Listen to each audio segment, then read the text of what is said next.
తాకట్టులో ఉన్న బంగారాన్ని విడిపించి ఆ రోజున్న మార్కెట్ ధర కట్టి మిగిలిన డబ్బును మీకు అందిస్తుంది కొమ్మూరి గోల్డ్.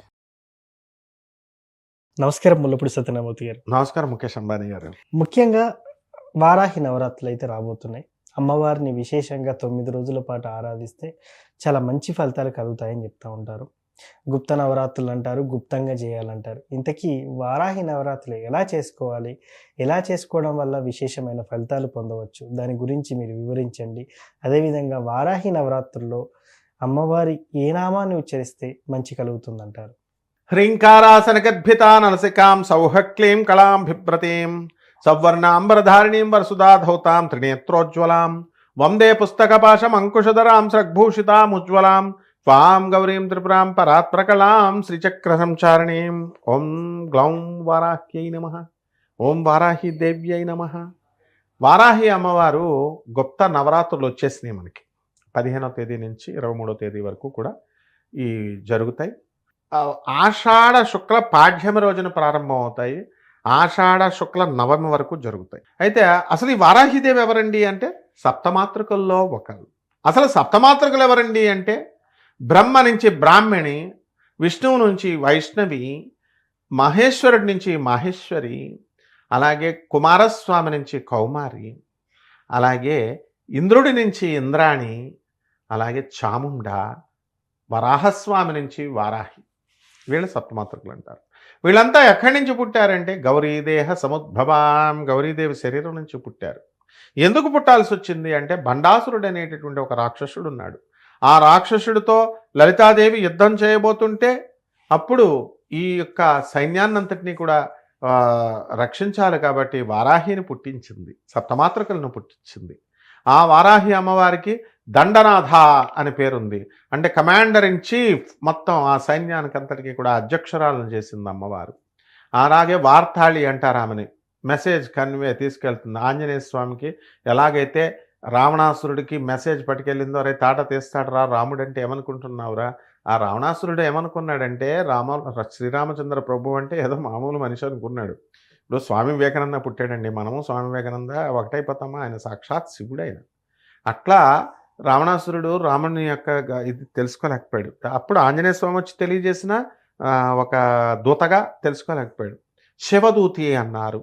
అందువలన ఈ యొక్క వార్తాళి అమ్మవారు ఏంటంటే వార్తలు పంపుతుంది బండాసురుడికి. అరే మూర్ఖుడా, అక్కడ ఉన్నది లలితమ్మరా, నువ్వేం చేయలేవురా అంటే వాడు వెండు. అసలు ఆ వాడేమనుకుంటాడు, నేను ఎప్పుడో చచ్చిపోయిన విష్ణుమూర్తి 10 అవతారాలు ఎత్తి చంపేసినటువంటి రాక్షసులందరినీ నేను పుట్టించేశాను, ఇప్పుడు నా అంత గొప్పవాడు లేడనుకుంటున్నాడు. అది చాలా కష్టపడేవాడు, మంత్రశక్తితో చేస్తాడు. అమ్మవారు ఎంతసేపు అండి, అమ్మవారికి లలిత అమ్మవారికి కరాంగుళిన కోత్పన్న నారాయణ దశాకృతి. కరము అంటే చెయ్యి, అంగుళి అంటే వేళ్ళు, కర అంగుళి నఖ అంటే గోల్డ్. ఇలా విదిల్చింది అమ్మవారు. విదిల్చగానే ఉత్పన్న, కర అంగుళి నఖ ఉత్పన్న పుట్ని నారాయణ. ఏం పుట్ని? శ్రీమన్నారాయణమూర్తి యొక్క 10 ఆకృతి అవతారాలు. కాబట్టి ఇలా వచ్చేసి అప్పుడు మత్స్య అవతారం, కూర్మ అవతారం, విష్ణుమూర్తి ఎత్తినటువంటి 10 అవతారాలు, రాముడు కృష్ణుడు అవతారాలు ఎత్తి వాళ్ళని చంపేశారు. భండాసురుణ్ణి అమ్మవారు చంపేసింది. కాబట్టి ఈ అమ్మవారు గ్రామ దేవత కాశీకి. అలాగే చక్కగా ఈ యొక్క అమ్మవారు మనకి క్షేత్రపాలకుడు ఎవరు? కాలభైరవుడు. గ్రామదేవత ఏమో కాశీకామ. స్వయంభూగా ఏమన్నా మా గుళ్ళు స్వయంభూ, దొంగ పెట్టాలు దొంగ గుళ్ళు పెట్టేసి వారాహి అమ్మవారు, ఈ ప్రత్యంగిర అమ్మవారు ఇవన్నీ అని పెట్టేశారు. ఎక్కడా లేవు. వారాహి అమ్మవారు కాశీలోనే ఉంటుంది. అసలు ప్రజలు దేవాలయాలకు వెళ్లే ముందు మొట్టమొదటిగా తెలుసుకోదే వారాహి తత్వం అంటే. వెళ్ళిపోయి విగ్రహాలకు వెళ్ళిపోయి దండలు, కొబ్బరికాయలు, పూలు దండలు వేసేస్తే రాదు.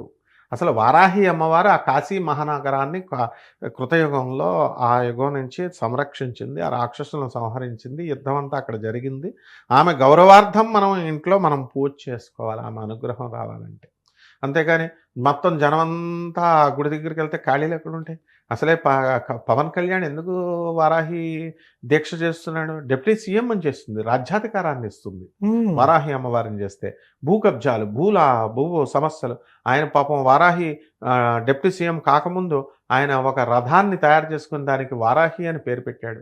ఆయన గ్రీన్ కలర్ పెడితే ఇది మిలిటరీ కలర్, ఈ కలర్ టెక్నికల్ ప్రాబ్లం వస్తుంది, మిలిటరీ వాళ్ళు బొక్కలా వేసేస్తారు ఇన్ని, లేకపోతే మిలిటరీ వాళ్ళు పర్మిషన్ ఇవ్వరు, ఈ వాహనాన్ని ముందుకు వెళ్లకుండా మేము చేసేస్తామని వైఎస్ఆర్ పార్టీ వాళ్ళు చెప్పారు. మరి ఆపగలిగారు? కొడాలి నాని, అనిల్ కుమార్ యాదవ్ వీళ్ళందరూ కూడా పేరు నాని వీళ్ళంతా చెప్పారు, ఆపగలిగారా? ఆపలేరు. అది వాళ్ళు ఏదో రాజకీయంతో వాళ్ళకి తెలుసు ఆపలేరని. వాళ్ళు ఏంటంటే రాజకీయంగా చేయాలనే ఉద్దేశంతో చెప్తారు. వారాహి అనేటటువంటి పేరు తెలిసి చేసినా తెలియక చేసినా ఆ సాధన చేసిన పవన్ కళ్యాణ్ రథాన్ని ఎవరైతే ఆపలేకపోయారో ముందుకి, ఆయన అసలే ఆయనకి ఎందుకు తెలియదు, ఆయన మిలిటరీ ఆఫీసర్ కొడుకు, ఆయనకి తెలియదు, అన్నీ తెలుసు. ఒక వాహనాన్ని ఒక పార్టీ అధ్యక్షుడు మార్కెట్లోకి వదులుతున్నాడంటే ఆ మాత్రం తెలీదా కనుక్కోకుండా? అలా వారాహి పేరు పెట్టుకున్నటువంటి వాళ్ళు, వారాహి సాధన చేసిన వాళ్ళకి ఎట్టి పరిస్థితుల్లో ఏది అడ్డురాదు. ప్లస్ ముఖ్యంగా ఈ కాలంలో రేట్లు హైదరాబాద్ వాళ్ళు ఎక్కువగా వారాహి అమ్మవారికి చేయాలి. ఎందువలన రేట్లు బాగా పెరిగిపోయినాయి, భూముల కబ్జాలు అవుతున్నాయి. ఏమండి మా భూములు ఇదైపోయిందండి, మా స్థలాలు ఉన్నాయండి, రేట్లు పెరగట్లేదండి అని అనేటటువంటి వాళ్ళందరూ కూడా భూమి సంబంధమైనటువంటి తగాదాలు కోర్టుల్లో ఉన్నాయనేటటువంటి వాళ్ళందరూ కూడా వారాహి పూజలు చేశారు. చేస్తే అమ్మవారు రక్షిస్తుంది. కరెక్టే, ఇది దొరికిందే ఛాన్స్ కదా అని దొంగ పీఠాలు, దొంగ గురువులు, దొంగ పంతుళ్ళు వీళ్ళంతా వారాహి హోమాలు చేసుకోండి అని చెప్పేసి అందులో విస్కీ కూడా వేయించేస్తున్నారు, డబ్బులు కూడా భారీగా లాగుతున్నారు. అయితే కోర్టులో కేసు ఫైల్ అయ్యకుండా ఈ మహానుభావులు కూడా జనాలు ఎలా తయారయ్యారంటే, కోర్టులో ఫైట్ చేయమ్మా, లాయర్ దగ్గరికి వెళ్ళు, కోర్టులో ఫైల్ చేయంటే వెళ్ళరు. అంటే వారాహి హోమం చేస్తామండి, దాని అంతగా అయిపోద్దండి అంటే భయం అనమాట. పోలీస్ స్టేషన్లోకి వెళ్ళి కంప్లైంట్ ఇవ్వంటే ఎవరు అలా చేస్తే అమ్మవారు వారాహి అమ్మవారు ఏది చేయదు, పోరాడిన వాడికే. ఇకపోతే ఈ అమ్మవారికి మనం ఏం చేయాలి? గుప్త నవరాత్రులను ఎందుకు పేరు పెట్టారంటే గుప్తంగా చేసుకోవాలా.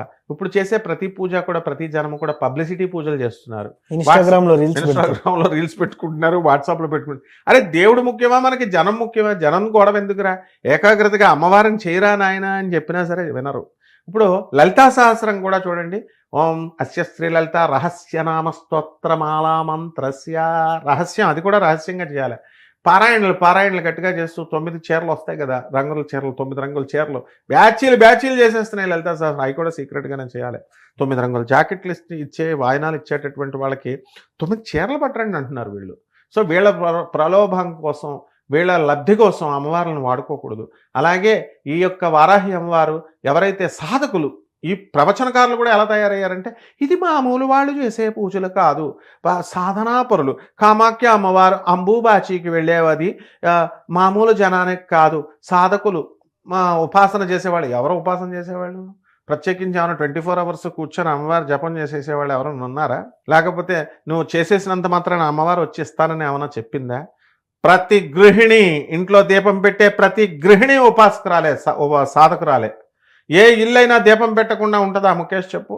ఎవ్వరైనా దీపం ప్రొద్దున్నే లేచగా బొట్టు కూడా పెట్టుకున్నావు చక్కగా పూజ చేస్తారు. అదే ఉపాసన. అది మానేసి ఉపాసన అంటే ఏదో పెద్ద అఘోరీలు వచ్చేస్తారు, ఇలా కనబడిపోతారు, ఇలా మాయమైపోతారు, తర్వాత జడలు వేసుకుని అడుక్కునే వాళ్ళని చూపించి, కాషాయ బట్టలు వేసుకుని అడుక్కునే వాళ్ళని చూపించి వీళ్ళంతా అఘోరీలు వచ్చేసారు, తంత్రవేత్తలు, మంత్రవేత్తలు కామాయకు వచ్చేస్తారని ప్రవచనకారులు, స్వామీజీలే పబ్లిసిటీలు చేస్తుంటే మామూలు జనానికి నాలెడ్జ్ ఎప్పడం దుద్ది. కాబట్టి ఈ యొక్క అందరూ చేసుకునేటటువంటి పండుగ ఇది. ఒక మహానుభావుడైనటువంటి వాడు ప్రవచనకారుడు వారాహి అమ్మవారి సవత్తల్లి, పినతల్లి, ఈమె తల్లి కాదు అన్నాడు. పాపం అతనికి బ్రెయిన్ స్ట్రోక్ వచ్చింది, బాధపడాలి, మన సోదరుడే కాబట్టి. అట్లా అనకూడదు. అలాగే ఇంకొక మహానుభావుడు ప్రవచనకారుడు, ఆధ్యాత్మికంగా ఉండేటటువంటి ఆయన ఇవన్నీ కూడా ఎండుమిరపకాయలు కిలోలు బస్తాలు ఎగ్జిబిషన్ గ్రౌండ్లో పెట్టి హోమాలు చేసేవారు. అతనికి కాలు తీసేశారు, తర్వాత చనిపోయాడు పాపం. మన మిత్రుడే వీళ్ళంతా. కాబట్టి ఇప్పుడున్నటువంటి పీఠాల వాళ్ళు ఎవరైతే ఉన్నారో వాళ్ళు విస్కీలు వేసేస్తున్నారు, హోమాలు అంటున్నారు, దోపిడీ చేస్తున్నారు. చేస్తే చేసుకోవచ్చు, కానీ వీళ్ళ పబ్లిసిటీ మాత్రం అమ్మవారు తాట తీస్తుంది. వారాహి అమ్మవారు ఏమని చెప్తున్నారు? అసలు అప్లికేషన్ పెట్టింది, వీసా అసలు రావట్లేదు, 10 times రావట్లేదు, జస్ట్ ఈ హోమం చేసేగానే వచ్చేసింది న్యూస్, అప్లై చేయకుండా. ఇది వీళ్ళ పబ్లిసిటీ. ఒక ఐపీఎస్ ఆఫీసర్ ఆ గుడికి వస్తే, ఐపీఎస్ ఆఫీసర్ చాలా ప్రాబ్లంలో పడిపోయాడు, అక్కడికి వచ్చేసాడు, హోమం చేయించుకున్నాడు, ఐపీఎస్ ఆఫీసర్ పరువు కూడా తీశాడు వీళ్ళు. సో ఇలా స్టూడెంట్ పుస్తకాలు చదవకుండానే ఎంఎస్ వచ్చేసింది, మార్కులు. ఇక టీచర్లు, యూనివర్సిటీలు, ప్రొఫెసర్లు మేమంతా ఎందుకయ్యా? అంటే ఎవడిష్టం వచ్చినట్టాడు చెయ్యండి, చేసుకోండి, సంపాదించుకోండి, ఎవరు వద్దంటలా. బట్ వాస్తవ జ్ఞానాన్ని అందించకుండా హైప్ ఎందుకు, ప్రజలకు ఎందుకు, వాళ్ళు అదే అనుకుంటున్నారు పాపం. ఈ ప్రజలు కూడా దొంగలుగా తయారయ్యారు. వీళ్ళు ఏంటంటే అబ్బా లాభాలు వస్తాయి ఇన్స్టెంట్. వారాహి అమ్మవారు చేసేస్తే ఏమంటే చాలా పవర్ఫుల్ అండి. లక్ష్మీదేవి, సరస్వతీదేవి, పార్వతీదేవి ఎవరో, ఆమె వారాహి. ఈమెం స్పెషల్గా ఇవ్వదు, వాళ్ళు ఏమో స్పెషల్గా ఇచ్చారా? కాబట్టి 9 రోజులు కూడా నాయన చక్కగా భక్తిగా కలశం పెట్టుకోవాలి. ఉదయం నిద్ర లేచి ఎర్రని జాకెట్ కానీ ఆకుపచ్చని రంగు జాకెట్ కలశంలో పెట్టి, మామిడాకుల కలశం మీద పెట్టి, పసుపు కొమ్మును కట్టేసి కలశానికి పసుపు కొమ్మల దండ వేసి అమ్మవారికి, ఆ తర్వాత తమలపాకులో విఘ్నాధిపతి అయినటువంటి వినాయకుడిని మనం పూజ చేసి, ఈ వారాహి అమ్మవారికి మనం రోజు నిత్యం పూజ చేయాలి. మనకి వారాహి అష్టోత్తరం ఉంది. వారాహి ఎవరెవరు గురువుల దగ్గర వాళ్ళ మంత్రాలు తీసుకున్న వాళ్ళందరూ కూడా ఆ రోజు మంత్రాలు జపాలు చేసుకోవచ్చు, చాంటింగ్ చేసుకుంటే. నైవేద్యాల కోసం మళ్ళీ భయంకరమైన నైవేద్యాలు మనం తినేద్దాం కదా అని పాయసాన్నము, మంచి మంచి రుచికరమైన ఫుడ్డులు తయారు చేస్తున్నారు. పెట్టండి, పేదవాళ్ళకి పెట్టండి, మీరు కొంచెం తీసుకొని పేదవాళ్ళకి పంచండి. పాయసాన్న ప్రియా త్వక్స్తాపశలోక భయంకరి. పాయసాన్నం నాకు ఇష్టం అంటే నిన్ను తినమని చెప్పిందా? పాయసాన్నం పెట్టు, పేదవాళ్ళకి పంచు. పులిహార 9 రోజులు కూడా 9 రకాల దేవతలు. ఏ దేవతలకు పూజ చేయాలండి అని అంటే సప్తమాత్రికలు వీళ్ళకి చేస్తూ, లేకపోతే నవదుర్గాః ప్రకీర్తితాః, ప్రథమం శైలపుత్రీతి, ద్వితీయం బ్రహ్మచారిణి, తృతీయం చంద్రఘంటేతి, కూష్మాండేతి చతుర్థకం, పంచమం స్కందమాతేతి, కాచాయని చాష్టమం, సప్తమం కాళరాత్రిశ్చ మహా గౌరీతి చాష్టమం, నవమం సిద్ధిదాత్రి చ, నవదుర్గాః ప్రకీర్తితాః. ఈ 9 మంది దేవతలను పెట్టుకోవచ్చు. శైలపుత్రి, బ్రహ్మచారిణి, కూష్మాండ, ఇలా దుర్గలు. అమ్మవార్లు ఎవరైనా సరే, అన్నపూర్ణ, కామేశ్వరి, ఇట్లా అన్ని రకాల అమ్మవారిని, ఏదో ఒక రకమైనటువంటి అమ్మవారిని ఈ 9 రోజులు అమ్మవారికి అలంకారం చేసుకొని మనం చక్కగా అష్టోత్తర నామాలతో పూజ చేసుకోవచ్చు, ఆ మంత్ర జపాలతో పూజ చేసుకోవచ్చు. చేసుకున్న తర్వాత నైవేద్యం ఏదీ లేదండి బాబు మేము ఏమీ చేయలేమంటే పాయసాన్ని పెట్టుకోండి. వడపప్పు, కందిపప్పు, అన్నము, కందిపప్పు, ఉడకబెట్టిన కందిపప్పు కూడా పెట్టొచ్చు, ఉడకబెట్టిన శనగలు పెట్టొచ్చు ఒకరోజు, పులిహార, తర్వాత ఈ యొక్క పాయసాన్నము, దద్దోజనము, అప్పాలు, ఇవన్నీ కూడా నైవేద్యాలు పెట్టొచ్చు. అలాగే అమ్మవారికి ఆ సీజన్లో దొరికేటటువంటి పుష్పాలన్నీ కూడా పెట్టొచ్చు. స్నిగ్ధౌధన ప్రియ నైవేద్యాల మీద ఆవు నెయ్యిని పెట్టొచ్చు. ఈ రకంగా 9 రోజులు చేసుకున్నట్లయితే మనం పురుష ప్రయత్నం కూడా చేసుకోవాలి. పురుష ప్రయత్నం చేసుకుని అమ్మవారిని, జగన్మాత అయినటువంటి ఆ యొక్క వారాహిని, ఉగ్రదేవత కాదు ఆమె మామూలు పార్వతీదేవ అవతారం అని చెప్పి చేసుకున్నప్పుడు శుభ ఫలితాలు వస్తాయి. నేను అలా కాకుండా ఎవడెవడో చెప్పాడైనా, అసలు గురు పరంపరలో రానటువంటి వాడు ఉగ్రదేవత ఆరాధన ఇట్లా పిచ్చి పిచ్చి చెప్తే, ఆ భయంతో చేస్తే ఫలితం ఏమొస్తుంది చెప్పు? ఈ రకంగా సకల ఆశ్రిత కల్ప వృక్షం అమ్మవారు, కామధేనువు తల్లి, సాక్షాత్తు జగజ్జనని అయినటువంటి పార్వతీయే ఆమె. గణపతి మహారాజ్ కుమారస్వామి కూడా ఆయన భక్తుడైనటువంటి ఒక ప్రేతాత్మగా తయారైనటువంటి వాడి కుమారుడు. తండ్రికి చచ్చిపోతాడు, ప్రేతాత్మ అవుతాడు. వాళ్ళ కొడుకు వినాయకుడి భక్తుడు, తీసుకెళ్ళమంటే వాళ్ళని తీసుకెళ్ళి మోక్షం ఇప్పించాడు. వెంటనే వినాయకుడు చూసి, వారాహి అమ్మవారు భయపడాల్సినటువంటి పని లేదు, ఉగ్రరూపంలో ఉంటుంది, అమ్మవారిని స్తుతిస్తాను అని చెప్పి, అప్పుడు అమ్మవారిని స్తుతిస్తే గౌరీనందన అని ఆమె వినాయకుడిని చక్కగా ఆశీర్వదిస్తుంది. అందువలన ఎక్కడా కూడా వారాహి అమ్మవారు ఎవ్వరికీ కూడా హాని చేయలేదు. భూములు కబ్జాలైనటువంటి వాళ్ళు భూములు ఏ లాయర్ని పెట్టుకోకుండా మీకు అమ్మవారు ఇచ్చేస్తుందా? మీరు పోరాడాలి తప్పకుండా. భూ తగాదాలు ఇవన్నీ కూడా పూర్తి చేసేటటువంటి దేవత, మనకు అనుకూలమైనటువంటి ఫలితాలను ఇచ్చేటటువంటి జగజ్జనని ఆ వారాహి అమ్మవారు. ముఖ్యంగా అమ్మవారి గురించి చాలా చక్కగా చెప్పారు గురువు గారు. నమస్కారం. ధన్యవాదాలు.